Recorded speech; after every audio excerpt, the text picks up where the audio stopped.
ndugu zangu, nimekuiteni hapa, kuna vitu vya muhimu tunabidi tuvijadili katika kijiji chetu, kwa sababu kijiji chetu kuna mambo ya sitofahamu mengi yanaendelea. Wewe unazungumziaje dadangu? Kweli, na mama wajawazito wakibahatika mimba zao kufika miezi 9, basi mtoto anakufa, na ikiingia inatoka. Yaani kweli hapa kijijini kwetu palikuwa kuna mifugo mengi, sasa hivi wamepungua mifugo. Sijui kuna tatizo gani jamani. Labda tu niseme kila changamoto siku zote haikosi sababu, na mkubwa wa kumuelezea sababu hizi au kumuelekezea sababu hizi ni Allah subhanahu wa ta'ala. Nadhani kila mtu ni bora akaenda katika imani yake kuswali. Bwana unatuzungusha jambo.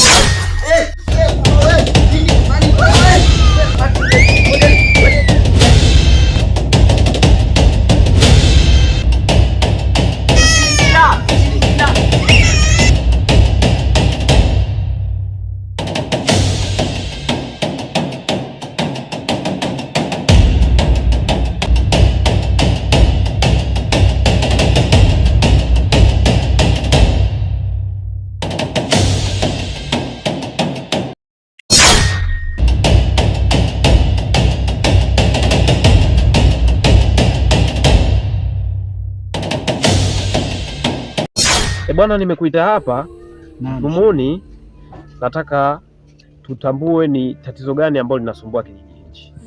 Unajua, mdharau mwiba siku zote mguu huota tende. Sadaka. Na palipofikia nadhani tende sasa linakwenda kuota. Je, kabla ya maombi tufahamu kwamba kuna kujipa subira. Mwenyezi Mungu anataka subira. Subira tushafanya sana. Suluhisho pekee la hili ni dua tu, hakuna chingine. Inasema Mwenyezi Mungu ni mwingi wa subira. Tumwachie yeye tu. Haraka ya nini shehe? Tumeshafanya. Wanakijiji hawana subira. Subira ni wewe. Wanakijiji hawana subira. Hapa tunachofanya maombi ndio suluhisho la jambo hili. Shehe, mimi nina haraka. Nani anayesababisha matatizo? Shehe, maneno ya watu kwenye hiki kijiji hiki yasikutie wazimu. Shehe, mimi nina haraka na kwenda ibadani. Naanza kufanya maombi kwa imani yangu. Maombi ya nini shehe? Mimi na ibadani. Maombi kwa imani yangu. Siku nyingine tutafanya shehe. Maombi ndio suluhisho pekee. Maombi ya nini? Pole. Sasa tutafanya ibadani shehe haya.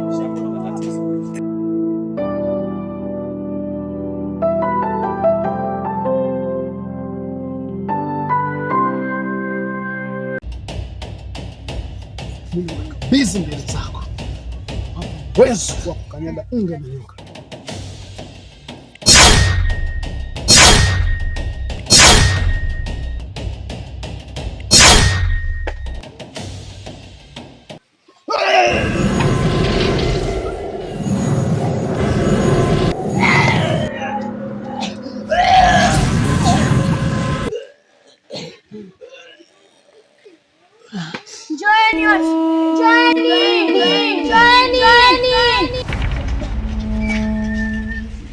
Mchungaji.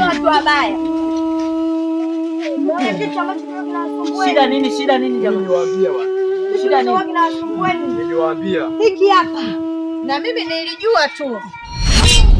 Tangu aje huyu ndio shida zote zimeanza. Msimlaumu kwanza. Shida nini? Hamna, ndio huyu.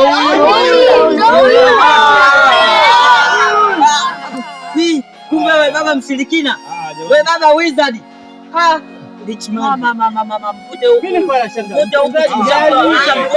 Sikilizeni niongee kwanza. Unajua jamani, kufanya kosa sio kosa, bali kosa ni kurudia kosa. Shehe, kumbe wewe. Shehe tutakubonda.